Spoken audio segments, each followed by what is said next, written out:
Hola gente, ¿cómo va? Soy Camila Bonifacio, ayudante de la segunda cátedra de Histología, Embriología, Biología Celular y Genética de la Facultad de Medicina de la Universidad de Buenos Aires, a cargo de la doctora Mercedes Lazaga. En el día de hoy vamos a ver generalidades del tejido linfático.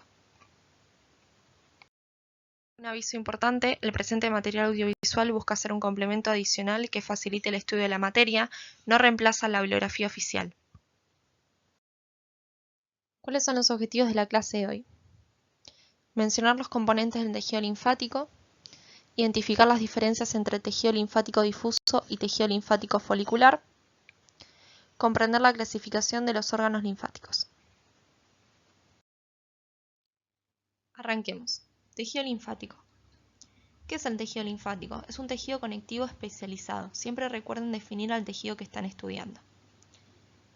¿Cómo está compuesto? Está compuesto por diversas células, linfocitos, T y B principalmente, células NK, células dendríticas, macrófagos, plasmocitos, granulocitos, como los neutrófilos, eosinófilos y basófilos, los mastocitos, diferentes células que tienen sus funciones características para poder hacerle frente a un agente extraño.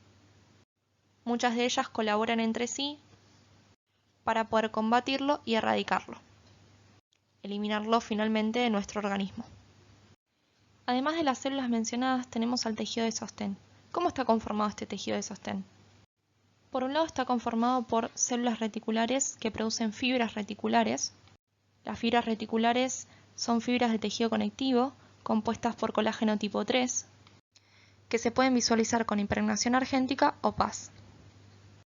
¿En dónde podemos encontrar estas células reticulares y fibras reticulares? En órganos como médula ósea, vaso o ganglio linfático.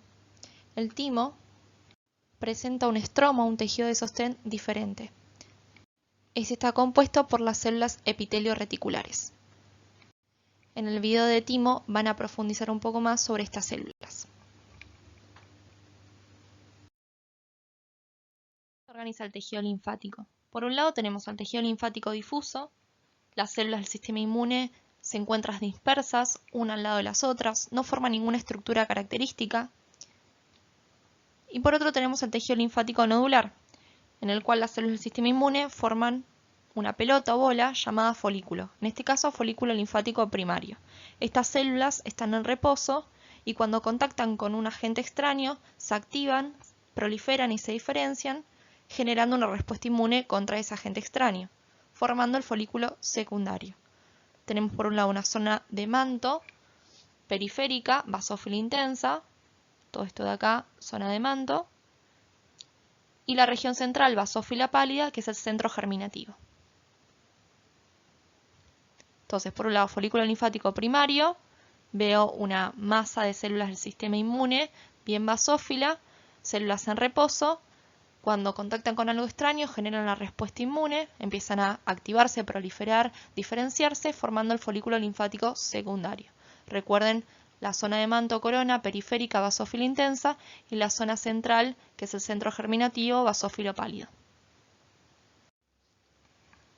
Acá les puse a modo de ejemplo unas canicas, sí que están dispersas una al lado de las otras, simulando un tejido linfático difuso. En este tejido linfático difuso hay un predominio de linfocitos T. Una reglita es que estas células del sistema inmune, estos linfocitos, se encuentran tirados, como cuando uno tira las canicas, tirados linfocito T, para acordarse. Por otra parte, en el tejido linfático nodular tenemos un predominio de linfocitos B. Y acá les puse una bola de bowling simulando un folículo linfático. Cuando el tejido linfático se encuentra en forma de bola, ¿sí?, organizado en estos folículos linfáticos, hablamos de un predominio de linfocitos B. B por bola, la reglita. Veamos un poco la organización del tejido linfático en preparados histológicos con HIE. Por un lado tenemos al tejido linfático difuso y por otro el tejido linfático nodular. En esta imagen de acá vemos a una luz, que en contacto con esa luz tenemos tejido epitelial, y subyacente tenemos el tejido linfático difuso. Muchas células del sistema inmune dispersas, una al lado de las otras, no forman ninguna estructura característica. Muchas de estas células son linfocitos. Hay un predominio de linfocitos T, recuerden eso. Y acá encontramos el tejido linfático nodular. Fíjense esta estructura. Tenemos por un lado una zona de manto o corona bien basófila intensa y una región central basófila más pálida. Esa región central constituye el centro germinativo. Por lo tanto, acá estamos viendo un tejido linfático nodular y más precisamente esta estructura es un folículo linfático secundario. Zona de manto, todo esto de acá, y centro germinativo, esto de acá. Esto que vemos acá es un tejido linfático difuso también. Fíjense que es muy parecido esto a esto. Simplemente que estamos viendo diferentes órganos. Recuerden que en el tejido linfático nodular hay un predominio de linfocitos B.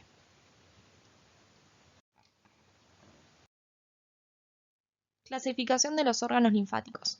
Por un lado tenemos a los órganos linfáticos primarios y por otro a los órganos linfáticos secundarios. Los órganos linfáticos primarios son aquellos que originan en los linfocitos y o permiten su maduración. Por ejemplo, la médula ósea que origina en los linfocitos tanto T como B y el timo que permite la maduración, la educación de los linfocitos T. Los órganos linfáticos secundarios son órganos que permiten la activación de los linfocitos y con ello la generación de una respuesta inmune. Por ejemplo, el ganglio linfático, el vaso, el MALT, que es tejido linfático asociado a mucosas, las amígdalas, las placas de Peyer que van a ver en el ilion y el apéndice. En estos órganos los linfocitos contactan con el agente extraño, se activan y desarrollan una respuesta inmune contra ese agente invasor. Ya sea un microorganismo como una bacteria, una célula infectada por un virus, una célula tumoral. Profundicemos un poco qué pasa en los órganos linfáticos primarios. Tenemos a la médula ósea, a los linfocitos T que se originan de la médula ósea. Estos linfocitos T migran por el torrente sanguíneo y llegan al timo, a la escuela tímica, donde se van a educar, van a madurar. Y se reciben del linfocito T maduro, inmunocompetente. De esa manera puede activarse cuando reconoce agentes extraños y de esa manera puede desencadenar una respuesta inmune. Acá tenemos a los linfocitos B, que se generan también de la médula ósea. También en la médula ósea van a educarse, van a madurar y se van a convertir en linfocitos B maduros. Los linfocitos B luego se activan por el contacto de algún agente extraño y se diferencian a plasmocitos para producir anticuerpos. ¿Qué pasa en los órganos linfáticos secundarios? Se activan, proliferan, se diferencian los linfocitos y generan una respuesta inmune contra algún agente extraño. Acá les puse un ejemplo a los microorganismos por un lado, en una esquina, como agente extraño, y a las células del sistema inmune por otro. Tenemos a las células dendríticas, a los macrófagos, que colaboran con la activación de los linfocitos B, que luego se diferencian a plasmocitos, y los plasmocitos generan anticuerpos, muy importante para la inmunidad y para combatir a estos microorganismos, y por otra parte a los linfocitos T, que también son células muy importantes de la inmunidad. Acá les puse este dibujo para que se les quede grabado que hay un enfrentamiento entre el sistema inmune y los agentes extraños en estos órganos linfáticos secundarios. Conclusiones a modo de resumen. El tejido linfático es un tejido conectivo especializado. Recuerden siempre definir a un tejido. La organización del tejido linfático, el difuso que tiene un predominio de T y el folicular o nodular que tiene un predominio de B. Recuerden la reglita que les di y a su vez diferenciarlos en un preparado histológico. Los órganos linfáticos primarios originan a los linfocitos y o permiten la maduración de los mismos. Recuerden a la médula ósea del timo.